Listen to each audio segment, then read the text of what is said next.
Halo semuanya, terima kasih atas waktu dan kesempatan yang diberikan kepada saya.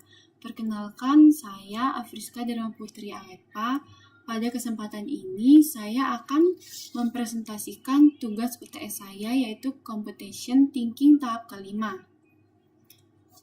Dengan fokus pada algoritma penyelesaian masalah efisiensi WiFi di tempat magang saya. Nah, di tahap pertama, itu saya diminta untuk mengidentifikasi minimal 35 masalah yang berkaitan dengan IT di tempat magang saya. Masalah-masalah ini saya kelompokkan menjadi beberapa kategori. Misalnya, yang pertama itu pada kategori jaringan. Saya menemukan bahwa jaringan WiFi tidak merata dan hanya aktif di beberapa titik saja. Untuk perangkat keras, ada printer yang sering error. Terus di sisi efisiensi energi, beberapa lampu tuh sering mati hidup otomatis. Dan beberapa lift tuh dinonaktifkan sebagai untuk penghematan listrik katanya sih. Dari semua masalah tersebut, saya tuh lebih memilih masalah efisiensi WiFi untuk dianalisis ya. Maksudnya dianalisis gitu lebih dalam di tahap berikutnya. Nah, di sini tuh masalah ini tuh berasal dari kebijakan kantor yang bertujuan itu katanya sih efisiensi. Entah ya itu efisiensi energi dan biaya gitulah, sehingga beberapa titik WiFi tuh sering banget dimatikan, apalagi dibatasin. Nah, dari situ kan jadinya kan akibatnya akses internet kan di beberapa ruangan jadi terbatas gitu.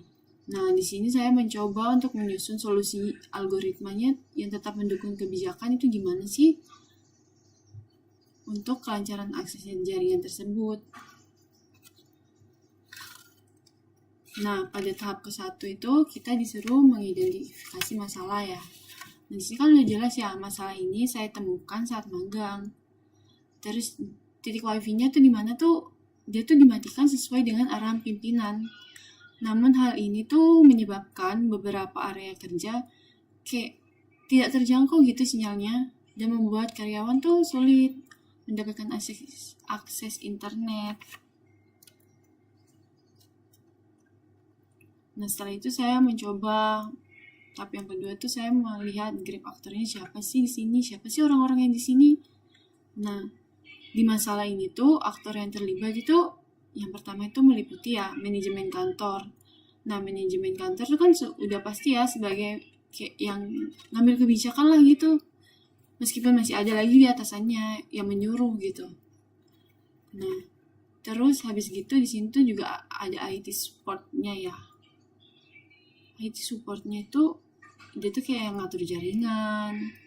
Terus ya pastinya ada karyawan ya, karena dia kan yang menggunakan WiFi. Dan di sini tuh ada sistem jaringannya ya. Ini tuh untuk alatnya gitu loh.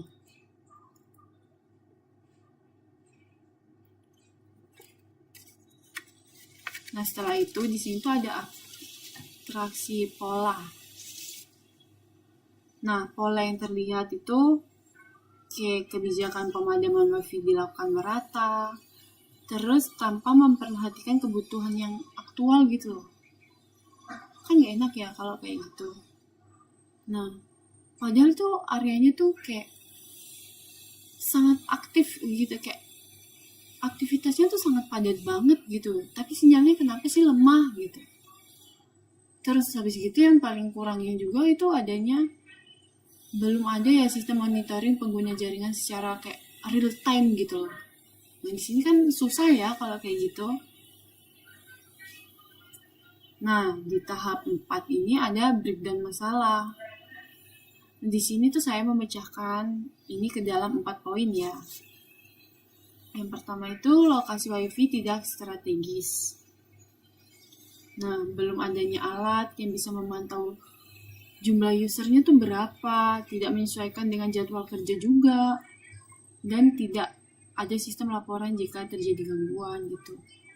Nah, kalau misalkan terjadi gangguan juga cuma kayak langsung nelpon gitu. Kan jadinya kan kayak bayangin aja kalau misalkan gangguan di 10 orang yang telepon langsung kayak di luar jaringan, kayak dijual Kayak gitulah pokoknya. Nah, di sini adalah nih namanya algoritma solusinya. Nah, di sini tuh jadi saya tuh membuat ya algoritma solusinya tuh berbasis sistem WiFi adaptif. Nah, sistem akan memantau jumlah pengguna aktif. Bila jumlah pengguna lebih dari 5 orang, titik WiFi-nya tuh pasti otomatis dinyalakan. Nah, jika dia kurang dari 3, maka akan dimatikan untuk menghemat daya ya. Selain itu, jadwal kerja karyawan juga diintegrasikan gitu. Supaya apa? Supaya WiFi itu hanya aktif saat jam kerja aja. Jadi kalau udah nggak jam kerja tuh udah nggak aktif lagi gitu. Kan itu kan juga salah satu untuk menghemat biaya ya, karena di sini kan efisiensi.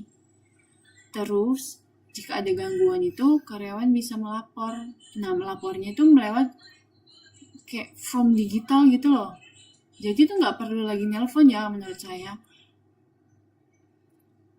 Tapi menurut saya menelpon juga sih bagus ya, karena kayak langsung gitu loh, kita kayak langsung gercep tahu gitu. Terus habis gitu, IPCB gitu kalau misalkan lagi Google Form, itu kan pasti ya akan ditindaklanjutin oleh IT-nya. Nah, jika diperlukan, admin juga itu bisa mengaktifkan atau menonaktifkan WiFi dengan cara itu manual. Nah, dengan algoritma ini, WiFi bisa digunakan ya lebih bijak, tetap efisien, dan produktivitas juga nggak terganggu gitu menurut saya.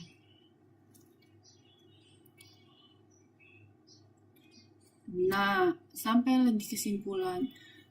Nah, menurut saya kesimpulannya itu saat saya belajar ini ya, computation thinking ini tuh bisa mengajarkan kita tuh loh cara menyusun kayak solusinya gimana sih agar secara kayak terarah gitu loh atau kayak sistematis. Terus kita bisa mendukung kebijakan efisiensi tanpa kita tuh mengorbankan kebutuhan kerja gitu loh. Ini tuh menurut saya tuh sangat penting ya di lingkungan kantor, apalagi yang mengandalkan jaringan ya setiap hari.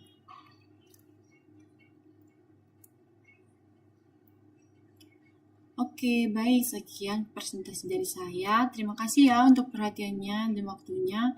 Semoga apa yang saya sampaikan bisa bermanfaat. Terima kasih semuanya. Bye-bye.